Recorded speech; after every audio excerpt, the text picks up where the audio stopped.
existing MSME loan products and their nature. So MSME loan facilities. So जो MSME sector है इसने बहुत एक अच्छा स्कोप प्रोवाइड किया है बैंक फाइनेंस को, क्योंकि एक तो ये डाइवर्सिफाइड है, फर्दर इसकी फॉरवर्ड एंड बैकवर्ड लिंकेजेस हैं विद अदर सेक्टर्स, यानी कि दूसरे सेक्टर से ये क्या है, लिंक्ड है। एंड जो रिस्क भी यहां पर है डेट इज डाइवर्सिफाइड, जो रिस्क है वो फैला हुआ है, एंड रेगुलेटरी सपोर्ट भी यहां पर अवेलेबल है, चाहे वो सब्सिडी की फॉर्म में है, चाहे वो गारंटी कवर की फॉर्म में है, चाहे वो टेक्नोलॉजी एंड इंफ्रास्ट्रक्चर सपोर्ट की फॉर्म में है सेंट्रल एंड स्टेट गवर्नमेंट की तरफ से। एंड जितने भी एलिजिबल लोन रहते हैं एमएसएमई के under debt are covered under CGT MSC जहां पर भी फिजिबल है। तो फर्दर बात करते हैं रिगार्डिंग द क्रेडिट फैसिलिटीज। तो जो क्रेडिट फैसिलिटीज यहां पर बैंक के द्वारा दी जाती हैं उनको दो पार्ट्स में हम डिवाइड कर सकते हैं। एक है फंड बेस्ड क्रेडिट एंड दूसरा है non fund based credit. Fund based credit को फर्दर हम डिवाइड कर सकते हैं, एक रहता है लोन्स की फॉर्म में, जैसे टर्म लोन हो गए उनकी फॉर्म में रहता है, and the other is divided into further parts जिसमें overdraft, cash credit, bill finance and export finance शामिल है। एंड एक्सपोर्ट फाइनेंस को फर्दर डिवाइड किया जाता है दो पार्ट्स में, जिसमें रहेगा pre shipment credit and post shipment credit. इसी तरह से जो बिल फाइनेंस है इसको भी दो पार्ट्स में डिवाइड कर सकते हैं, लाइकवाइज बिल परचेज्ड और डिस्काउंटेड। इसी तरह से जो नॉन फंड बेस्ड क्रेडिट है that can be classified into non fund based credit, letter of credit के फॉर्म में दिया जा सकता है, या फिर बैंक गारंटी की फॉर्म में दिया जा सकता है, या फिर को एक्सेप्टेंस ऑफ बिल की फॉर्म में दिया जा सकता है। तो सबसे पहले इसमें बात करेंगे regarding the fund based facilities. तो फंड बेस्ड फैसिलिटी में बात करते हैं रिगार्डिंग द लोन। तो जो लोन है that is disbursed by way of single debit, यानी कि या तो आप स्टेज वाइज डेबिट दे सकते हैं, टर्म लोन की फॉर्म में रहेगा। लाइकवाइज स्टेज वाइज कैसे रहेगा, पहली स्टेज में जैसे पर्सन को 2 लाख रुपए चाहिए थे, टोटल लोन मान लीजिए 10 लाख का सैंक्शन किया गया, पहली स्टेज में 2 लाख रुपए दिए गए, उसके बाद सेकंड स्टेज में फिर से दी जानी थी, डिपेंडिंग अपॉन कि कैसे कैसे जो आपने लोन देना है। या फिर हो सकता है कि सिंगल टाइम में ही 10 लाख का जो लोन है वो डिसबर्स कर दिया गया हो, ठीक है। So this is disbursed by way of single debit, या फिर स्टेज वाइज डेबिट हो सकता है टू द अकाउंट, एंड इसे रीपे किया जाता है या तो लमसम अमाउंट में पे किया जाता है या फिर इंस्टॉलमेंट्स में पे किया जाता है। एंड इसे डिमांड लोन कहा जाता है अगर जो रीपेमेंट है वो 3 साल से कम है, एंड टर्म लोन कहा जाता है जहां पर जो रीपेमेंट है वो 3 साल है या फिर 3 साल से ज्यादा है, ठीक है। तो अगर तो रीपेमेंट लेसर देन 3 इयर्स है, लेसर देन 3 इयर्स है, तो उसके केस में उसे डिमांड लोन कहेंगे। एंड इफ ग्रेटर देन और इक्वल टू 3 इयर्स है तो उसके केस में उसे टर्म लोन कहेंगे। Next it is regarding the overdraft. तो जब कोई कस्टमर जो है वो करंट अकाउंट को मेंटेन कर रहा है तो कई बार उसे अलाउ किया जा सकता है कि वो जितना क्रेडिट बैलेंस उसका आउटस्टैंडिंग है अकाउंट में उससे बियॉन्ड वो क्या कर सकता है, ड्रॉ कर सकता है।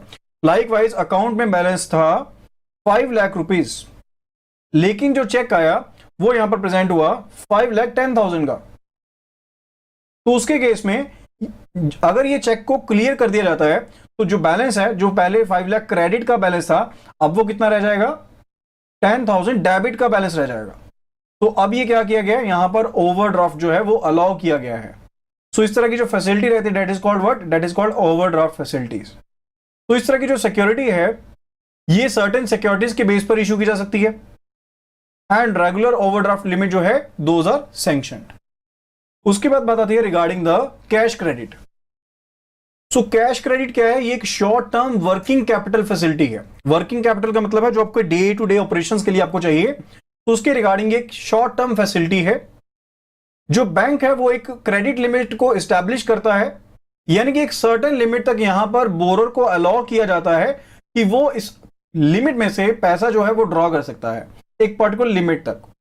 तो कस्टमर को एक ड्रॉइंग लिमिट यहां पर सेट की जाती है, मे बी एक सिक्योरिटी के अगेंस्ट या फिर स्टिपुलेटेड एसेट्स के अगेंस्ट, लाइकवाइज स्टॉक्स हो गए, बुक डेब्ट्स हो गए, ठीक है। तो ये क्या है, एक रनिंग अकाउंट रहता है जैसे एक करंट अकाउंट होता है उसी फॉर्म में। Next it is bill finance. तो बैंक जो है ये बिल फाइनेंस फैसिलिटी भी अपने कस्टमर्स को प्रोवाइड करते हैं, यानी कि जो भी बिल्स कस्टमर्स के द्वारा ड्रॉ किए गए हैं अपने क्लाइंट्स के ऊपर, जो गुड्स उन्होंने सप्लाई किए उनके अगेंस्ट। लाइकवाइज यहां पर XYZ फर्म है जिसने गुड्स सप्लाई की हैं पर्सन ए को, ठीक है। तो पर्सन ए को यहां पर गुड्स सप्लाई की गई हैं, एंड फर्दर एक बिल जो था वो ड्रॉ किया गया पर्सन ए के ऊपर। तो बिल ऑफ एक्सचेंज जो है वो एक ड्रॉ किया गया है किसके ऊपर, पर्सन ए के ऊपर, जिसने इस बिल को क्या किया, एक्सेप्ट किया है। तो पर्सन ए ने यहां पर इस बिल को एक्सेप्ट कर लिया है, तो अब इस बिल को जो XYZ फर्म है अब लेकर आती है बैंक के पास, बैंक ABC के पास। ठीक है, तो बैंक ABC जो है यहां पर, ये इस बिल ऑफ एक्सचेंज को यहां पर क्या कर सकती है, डिस्काउंट कर सकती है, यानी कि इसके अगेंस्ट यहां पर लिक्विडिटी फैसिलिटी यहां पर XYZ को प्रोवाइड की जा सकती है। एंड ऐसे जो बिल्स हैं, these can be routed through the banker of the buyer for effective control and payment.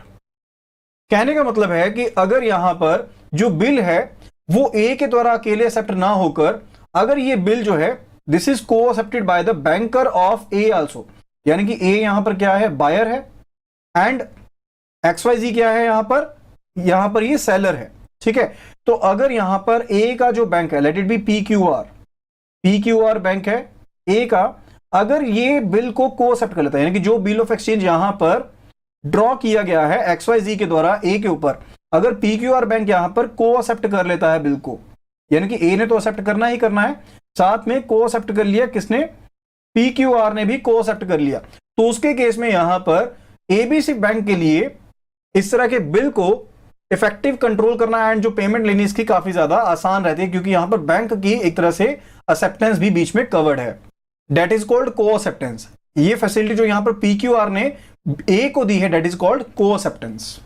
So it could be clean and documentary bill, यानी कि जो डॉक्यूमेंट से related to the title of goods, title to goods, जैसे कि railway receipt हो गई या फिर बिल ऑफ लीडिंग हो गया, डिलीवरी ऑर्डर्स हो गए, जब ऐसे डॉक्यूमेंट्स जो थे वो बिल के साथ यहां पर अटैच नहीं है, वो बिल के साथ एनक्लोज नहीं है। लाइकवाइज यहां पर XYZ ने एक बिल ऑफ एक्सचेंज ड्रॉ कर दिया, अब इसको एक्सेप्ट भी कर लिया, अब XYZ इस बिल ऑफ एक्सचेंज को अकेला यहां पर ले आए, अकेला ये बिल ऑफ एक्सचेंज जो कि एक्सेप्टेड एंड को एक्सेप्टेड बाय PQR बैंक है, उसको यहां पर ABC बैंक को दे दे, एंड साथ में जो इसके डॉक्यूमेंट्स है, लाइकवाइज अगर इसने गुड्स भेजे हैं XYZ ने पर्सन ए को, तो वहां पर अगर रेलवे के थ्रू भेजेंगे तो रेलवे रिसीट होगी, अगर एयरवे बिल के थ्रू होगा तो एयरवे बिल होगा, AWB होगा, अगर शिपमेंट की है तो बिल ऑफ लेडिंग होगा। ठीक है, तो जहां पर तो टाइटल टू गुड्स जो है वो साथ में अटैच है, या फिर जो डिलीवरी ऑर्डर है वो अटैच है, या फिर रेलवे रिसीट, या फिर जो इस मीडिया के थ्रू ट्रांजिशन हुई है गुड्स की, वो डॉक्यूमेंट्स अटैच है, तो उसके केस में तो वो क्लीन या डॉक्यूमेंट्री बिल नहीं होगा। लेकिन जिस केस में ये डॉक्यूमेंट साथ में अटैच नहीं है बिल के, उस केस में उस तरह के बिल को क्या कहेंगे, that will be called as clean bill. And further जब बिल्स अटैच रहते हैं तब उसे क्या कहते हैं, those are called documentary bill. अगर नहीं अटैच है तो उसे कहते हैं क्लीन बिल, एंड जहां पर डॉक्यूमेंट अटैच है उस केस में उसे कहा जाता है डॉक्यूमेंट्री बिल। सो चेक हो गया या फिर जो ड्राफ्ट हो गया, these are also examples of the clean bill. Next it is demand and usance bill. So demand bill को हम साइट बिल भी कहते हैं। साइट बिल का मतलब रहता है कि जहां पर जो डॉक्यूमेंट है, चाहे वो डॉक्यूमेंट्री बिल है चाहे वो क्लीन बिल है, जैसे ही यहां पर बिल्स को पेश किया गया बायर के सामने, बायर को पेमेंट करनी पड़ेगी, तो उसके केस में उसे क्या कहते हैं, उसके केस में उसे कहते हैं डिमांड बिल, या फिर उसे कहते हैं साइट बिल। डिमांड बिल कहते हैं या फिर उसे कहते हैं साइट बिल, यानी कि जैसे ही डॉक्यूमेंट्स को पेश किया, पेमेंट जो है वो यहां पर सेलर, बायर को करनी पड़ेगी सेलर को। ठीक है, अगर इस तरह के डिमांड बिल के बीच में, जब वो डॉक्यूमेंट्री बिल है, जब इस तरह का जो डिमांड बिल है, अगर उसके साथ जो डॉक्यूमेंट्स अटैच हैं, लाइकवाइज जो रेलवे रिसीट हो गई या फिर ऑर्डर, डिलीवरी ऑर्डर हो गए, तो जब ये डॉक्यूमेंट साथ में अटैच्ड हैं एंड ये document to title of goods, यानी कि जब ये गुड्स को भेजा जाता है ना, तो जिसके थ्रू, जिस मीडिया के थ्रू इसको भेजा गया, जिस पर्सन के पास document to title of goods होंगे, उस पर्सन की ऑनरशिप होगी गुड्स के ऊपर। ठीक है, तो ये जो document of title of goods हैं, इनको पेमेंट के अगेंस्ट दिया जाता है, यानी कि डॉक्यूमेंट जो दिए जाएंगे यहां पर बायर को, इसको पेमेंट के अगेंस्ट दिए जाएंगे, तो उस तरह के जो बिल को हम क्या कहते हैं, that is called DP bill, यानी कि डॉक्यूमेंट अगेंस्ट पेमेंट बिल। मैं दोबारा से रिपीट कर दे रहा हूं, जहां पर जो बिल है वो डॉक्यूमेंट्री बिल है, जहां पर जो बिल है वो डॉक्यूमेंट बिल है, क्लीन बिल नहीं है। एंड फर्दर जो ये डॉक्यूमेंट्स हैं टाइटल टू गुड्स के, यानी कि जो गुड्स के ऑनरशिप के जो डॉक्यूमेंट हैं, उनको यहां पर बायर को दिया जाएगा सिर्फ और सिर्फ तब जब वो पेमेंट कर देता है। ठीक है, तो उसके केस में जो बिल होंगे ऐसे उन्हें क्या कहेंगे, डॉक्यूमेंट्स अगेंस्ट द पेमेंट, यानी कि डीपी बिल कहेंगे।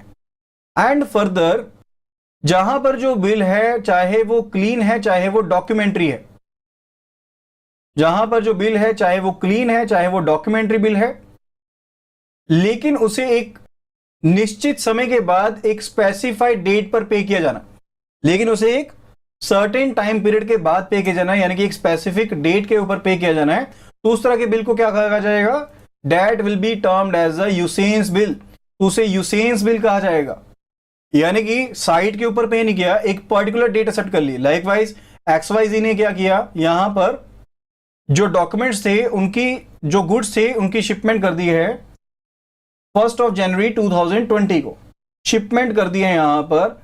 एंड जो document to title to goods थे यहां पर, उनके लिए पेमेंट डेट सेट कर दी। यानी कि आपको जो पेमेंट करनी है, यानी कि जो बायर है यहां पर, उसको पेमेंट कब करनी है? अभी के अभी नहीं करनी है, उसको एक फिक्स्ड डेट के ऊपर, एक सर्टेन डेट के ऊपर, जिसको हम ड्यू डेट कहेंगे, उस फिक्स डेट के ऊपर उसको पेमेंट करनी है।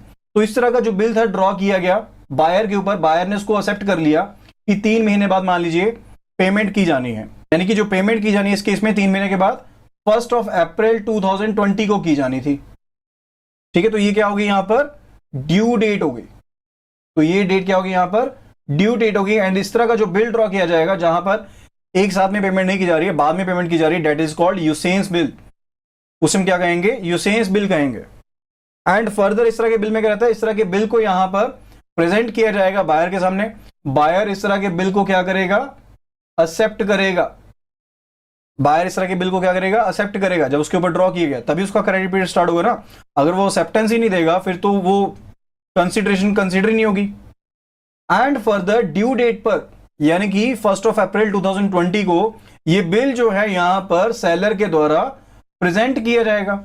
ये बिल जो है यहां पर सेलर के द्वारा प्रेजेंट किया जाएगा। अभी हम बैंक क्रेडिट की बात नहीं कर रहे हैं, सिंपली यहां पर बात कर रहे हैं रिगार्डिंग द बिल की किस तरह से काम कर रहे हैं, यानी कि जो यूसेंस बिल है किस तरह से काम कर रहा है।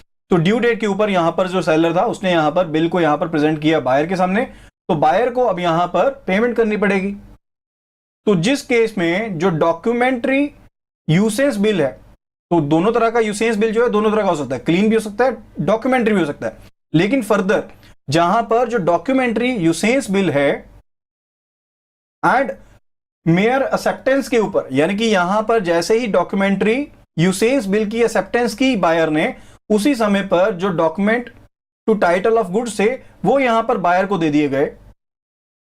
सो उसके केस में उस तरह के बिल को क्या कहेंगे? That will be called DA bill, यानी कि डॉक्यूमेंट्स अगेंस्ट एक्सेप्टेंस। तो दो तरह के बिल हमने यहां पर पढ़े। एक आपने पढ़े डीपी बिल, यानी कि डॉक्यूमेंट अगेंस्ट पेमेंट, जो कि डॉक्यूमेंट्री साइट बिल के केस में था, डिमांड बिल के केस में था। दूसरा हमने पढ़ा डॉक्यूमेंट अगेंस्ट एक्सेप्टेंस, जो यूसेंस के केस में था, डॉक्यूमेंट्री यूसेंस के केस में था। आई होप आपको ये कंसेप्ट समझ में आया होगा। तो दो तरह के केसेस हो सकते हैं इसमें, that is bill purchase facilities extended against clean demand bills, cheques और ड्राफ्ट्स। तो जहां पर जो पेई है, यानी कि अल्टीमेटली जिसको पैसे मिलने, यानी कि जो सेलर है, यानी कि कोई थर्ड पार्टी भी हो सकती है। तो बिल ऑफ एक्सचेंज की क्या प्रॉपर्टी रहती है? जैसे कोई चेक है, वो भी क्या है? बिल ऑफ एक्सचेंज का ही टाइप है ना। तो बेसिकली जहां पर क्लीन डिमांड बिल है, चेक है, ड्राफ्ट है, वहां पर अगर बिल परचेज फैसिलिटी प्रोवाइड की गई है, तो वहां पर जो बैंक है वो पैसे किसे दे सकता है? पेई को, यानी कि जिसे अल्टीमेटली पैसे मिलने हैं। ठीक है, उस पर्सन को यहां पर जो बैंक है वो लैंडिंग कर सकता है चेक के केस में।